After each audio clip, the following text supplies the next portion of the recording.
எல்லாருக்கும் வணக்கம். என் பேர் ஸ்ரீலக்ஷ்மி. கிவ் இட் தாட் என்ற சேனல் மூலயமா என் மனதில் தோன்றும் ஒரு சில விஷயங்களை பகிர்ந்துக்கிட்டு வர்றது என்னுடைய வழக்கம். அந்த வகையில் once again a topic with children இந்த வாரம். ஸோ குழந்தைகள் வளர்ப்பில் நம்ம நிறைய மாற்றங்களை பார்த்துக்கிட்டு தான் வரோம். குழந்தை உருவாவதின் விதத்திலேயோ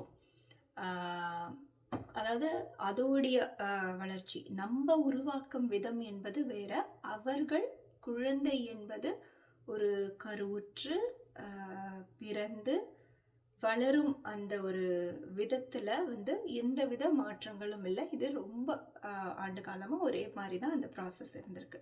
அப்ப என்ன மாறிக்கிட்டு இருக்கு அப்படின்னா, மேஜரா நம்ம எல்லாருக்கும் தெரிஞ்ச மாதிரி குழந்தைகள் அன்றைய தினத்தில் வளர்ந்தன, இன்று வளர்க்கப்படுகின்றன. அதுதான் ரொம்ப பெரிய வித்தியாசம். இந்த வித்தியாசம் எதனால வந்தது, எதனால ஏற்பட்டது, இது எங்க ஸ்டார்ட் ஆச்சு அப்படின்னா, ஒரு ஹாஃப் செஞ்சுரி பின்னாடியே போயிடலாம் அப்படின்னு சொல்லலாம். ஒரு சுதந்திரத்துக்கு முன் பின்னன் கூட இதை பிரிச்சுக்கலாம். இந்திய சுதந்திரத்தை மீன் பண்ணி பேசுறேன். அப்போ முன்னாடி என்ன இருந்தது, அதுக்கு முன்னாடி ஃப்ரீடம் இல்லை. ஃப்ரீடம் இல்லைன்னா நம்மளுக்கு எல்லாமே கம்ப்ரெஸ்டு சிச்சுவேஷன்ல நம்ம மக்கள் எல்லாருமே வளர்ந்துருப்பாங்க. அப்போ எல்லாத்துடைய தாத்பரியமும் என்ன அப்படின்னா, ஒரு கண்டென்ட்டான ஒரு லைஃப் ஸ்டைல் இருந்துட்டு இருந்தது. ஒரு சுதந்திரம் கிடைத்த பிறகு அதை போராடி அவ்வளவு போராடி வாங்கினாங்க. அதற்கு பிறகு பெண் சுதந்திரம்ன்றது வந்தது. அதுக்கு பிறகு நிறைய விஷயங்கள் லிபரலாக ஆரம்பிக்கும் பொழுது ஒரு விஷயம் மாறிக்கிட்டே வந்தது. அதை வாழையடி வாழையா இன்னைக்கு வரைக்கும் நம்ம தொடர்றோம். அதாவது என்ன அப்படின்னா, நமக்கு கிடைக்காத ஒன்று நம் பிள்ளைகள் பெற வேண்டும் என்ற தாத்பரியம். இந்த தாத்பரியத்துல என்ன, அது அந்த காலத்துல நான் ரொம்ப அம்மியில ஆட்டிக்கிட்டு இருந்தேன், என் பிள்ளையாவது மிக்சியில அரைக்கிட்டோம், இந்த மாதிரி ஒரு இது. நான் போய் வயல்ல வேலை பார்த்து கால் கடுக்க நின்று என் பிள்ளை ஆஃபீஸ்ல உட்காந்து வேலை செய்யணும் அப்படின்றதாக இருக்கட்டும். இது கொஞ்சம் கொஞ்சமா மாறி, நான் கேட்ட வீடியோ கேம் எனக்கு கிடைக்கல, என் பிள்ளை என்ன வீடியோ கேம் கேட்டாலும் நான் வாங்கி தரணும். எனக்கு வெளியில போக சுத்தமா அனுமதி கிடைக்கவே இல்லை, அதனால என் பிள்ளை எங்க போகணும்னு சொன்னாலும் நோ சொல்லாம எல்லாத்துக்கும் நான் எஸ் தான் சொல்லணும். இது ரொம்ப வளர்ந்து குழந்தைகளும் பெற்றோர்களும் ஒரு தின் பார்டர் லைன் வித்தியாசத்துல தான் இன்றைய அளவுல இருக்காங்க. குழந்தைகள் யாரு, பெற்றோர்கள் யாரு, between adult and childhood there is very thin layer அப்படின்னு நம்ம சொல்லிடலாம். அப்ப இந்த மாற்றத்தினால பிள்ளைகள் என்ன கஷ்டப்படுறாங்க அப்படின்னா, இன்றைய அளவுல 2K கிட்ஸ் அல்லது ஜென்சி கிட்ஸ்ன்னு சொல்லக்கூடிய பிள்ளைகளுக்கு எல்லாமே கிடைச்சிட்டதுனால எதை நோக்கி போவதுன்ற ஒரு தடுமாற்றம் ஏற்படுது. ரெண்டாவது, ரெஸ்பான்சிபிலிட்டிஸை எப்படி பேர் பண்ணணும் அப்படின்னு தெரியல. ஒரு காலத்துக்கு முன்னாடி வரைக்கும் நம்மளுக்கு ஏதோ ஒன்று கிடைக்கல அப்படின்னா, ஃபார் இன்ஸ்டன்ஸ் ஏற்கனவே சொன்னது போல ஒருவருக்கு வீடியோ கேம் கிடைக்கல அப்படின்னா அதற்காக நான் யாராவது பாடுபடுவேன். எப்பாடுபட்டாவது என்னுடைய சம்பாத்தியத்தில் நான் வாங்கும் முதல் வீடியோ கேம் வைத்து நான் மகிழ்ச்சி அடைவேன்னு ஒரு விஷயம் இருந்தது. இன்றைக்கு அதற்கான சந்தர்ப்பத்தை நம்ம பிள்ளைங்களுக்கு கொடுக்க தவறிடுறோம். அப்போ அப்படியேப்பட்ட சூழ்நிலையில அவர்களுக்கான ஒரு இலக்கோ லட்சியமோ எதுவுமே அவங்களுக்கு தென்பட மாட்டேங்குது. இல்லாத விஷயத்துக்காக தான் மனம் இயங்கும். ஃபார் இன்ஸ்டன்ஸ், நான் இந்த மைய கருத்தான சுதந்திரத்தை வச்சு பேசும்போது, சுதந்திரம் இல்லாதப்பதான் போராடி வாங்கணும்னு தோணுச்சு. அதுக்கு முன்னாடி பறந்து விரிந்த காடு இருந்த வரைக்கும் எல்லாத்தையும் அனுபவிச்சுட்டு இருந்தோம். வித் த ஒன்லி டிஃபரன்ஸ், அன்றைய காலகட்ட மனிதர்களுக்கு வாழ்வியலும் வாழ்க்கை முறையும் எப்படி செதுக்கிக் கொள்ள வேண்டும்ன்றது நன்றாக தெரிந்திருந்தது.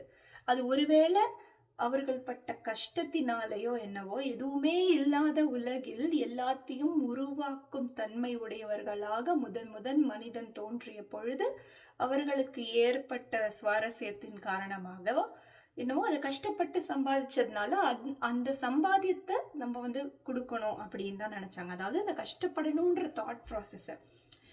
இப்ப நான் சொன்ன இந்த வசதி வாய்ப்பை நம்ம பிள்ளைங்களுக்கு ஏற்படுத்தி கொடுக்க இதுதான் இந்த பூ உலகின் இப்போ இருக்கக்கூடிய நிலவக்கூடிய அத்தனை மாற்றங்களுக்கும் வந்து காரணம்னு சொன்னால் அது மிகையாகாது. கிளைமேட்டிக் சேஞ்சஸ்லேருந்து, பொருளாதார எக்கனாமிக் சேஞ்சஸ்லேருந்து, வளர்ச்சி அடைவதிலிருந்து எல்லாமே.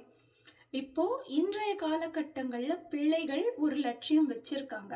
என்னன்னா, இந்த கேம்ல இதை விட நான் இன்னும் அதிக லெவல் போகணும், அவ்வளவுதான் அவங்களுடைய லட்சியமா இருக்கு. அப்படி இல்லைன்னா எங்கேயோ கேள்விப்படுற ஒரு கோர்ஸ் எக்ஸைட்டிங்கா இருக்கு, அது நான் எப்பாடுபட்டாவது என் பேரண்ட்ஸை அவங்க தலையாடமான வச்சாவது அவங்க என்னை படிக்க வச்சிடணும் அப்படின்ற மாதிரியான லட்சியங்கள் தான் நம்ம பார்க்கணும். இது எல்லாரையும் நம்ம பொதுவா தப்பு சொல்லிடவும் முடியாது.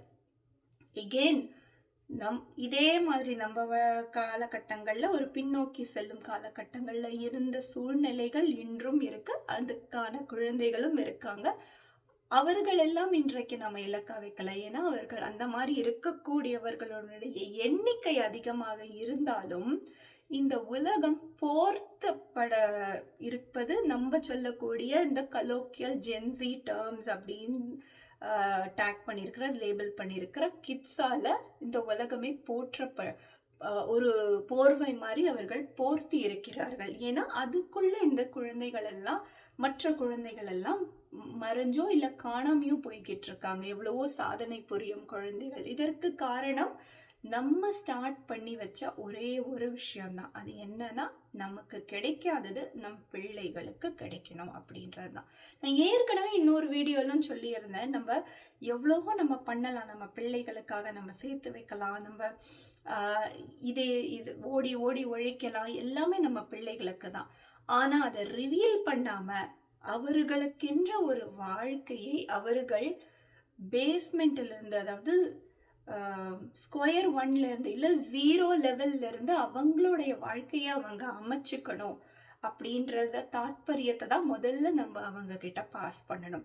இதை பாஸ் பண்ணி இது இல்லை, இதெல்லாம் கிடையாதுன்னு ஏதோ ஒரு 10 பொருள் கேட்குறாங்கன்னா 8 பொருள் மறுக்கப்பட்டாதான் அந்த 8 பொருளை நம்ம எப்படி அதற்கப்புறம் போராடி வாங்கணும். இல்லை ஒரு காலகட்டத்துக்கு பிறகு ஒரு 4-5 மாதங்களுக்கு பிறகு அதுலேயே ஊறி போயிருந்தா கூட, அந்த ப்ராடக்டே நினச்சவங்க ஊறி போயிருந்தா கூட, ஒரு 4-5 மாதங்களுக்கு பிறகு இது நம்மளுக்கு தேவையில்லையே, இது ஒருவேளை நல்ல வேளை நம்ம பேரண்ட்ஸ் வாங்கி தரல அப்படின்னு சிந்திப்பதற்கான வாய்ப்பும் அவர்களுக்கு கிடைக்கும். ஆகவே எல்லா விஷயங்களுக்கும் இல்லை எல்லா வளர்ப்புகளுக்கும் முக்கியமான அடிப்படை விஷயம், நம்ம குழந்தைங்களுக்கு என்ன கொடுக்க போறோம், என்ன சொல்லி கொடுக்க போறோம், எங்க நம்ம வந்து அந்த பேரண்டிங்கை கரெக்டான மீட்டர்ல கையாள போறோம் அப்படின்றதுல தான் இருக்கு. இதை மாத்திரம் நாம் சரியாக செய்து விட்டால் இந்த பூவுலகமாவே இருக்கும். இப்பொழுது இருப்பது போல பூகம்ப உலகமாக இருக்காது அப்படின்னு சொல்லி மீண்டும் இன்னொரு வீடியோல சந்திக்கிறேன். நன்றி, வணக்கம்.